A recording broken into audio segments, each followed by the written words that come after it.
This is Paul Turner, the Immigration Barrister at Imperium Chambers. Thank you for tuning in. Please subscribe to my channel. And if you have an immigration problem at all, please get in touch with me and I'll do my best to help.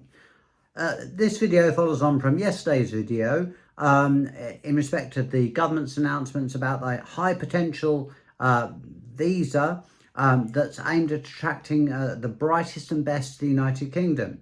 It sounds fantastic, doesn't it?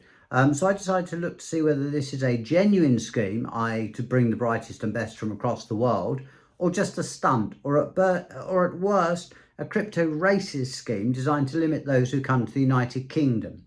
On the face of it, the scheme looks great. All you need to have done is graduated in the last 5 years from one of the top-ranked universities, top-ranked outside the UK, and you don't even need a sponsor or a job offer.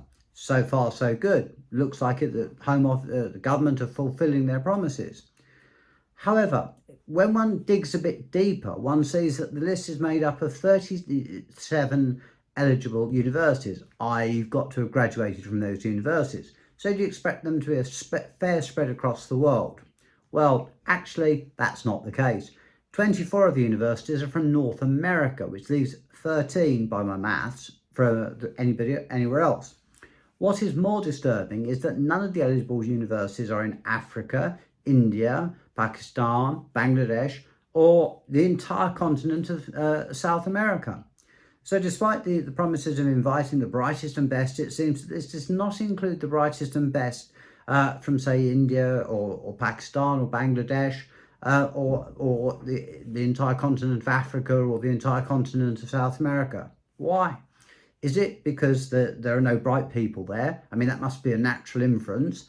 Hardly likely, given the enormous contribution made by migrants to the United Kingdom's economy in many fields, from Africa, India, Pakistan, Latin America, to name but a few places. Or is it that the government just doesn't want them coming to the United Kingdom? Are they not the right type of clever migrant?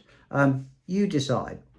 I mean, you may want to think about it, whether this is a new chapter in immigration, UK immigration, or a continuation of the discrimination and crypto-racism that the current Home Office seeks to perpetrate. Look at the hostile environment, if anyone has any doubts.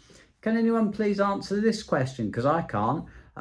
Tell me why somebody that worked with the UK or an NGO in Afghanistan, but missed the flight, literally missed the flight out when it all collapsed, and has to make their way to the United Kingdom by rubber boat to avoid the persecution, is threatened with removal to Rwanda.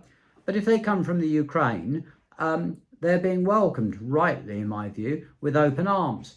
I don't quite see how the two sit squarely together, unless there are obviously more unpleasant reasons that no one wants to talk about in public.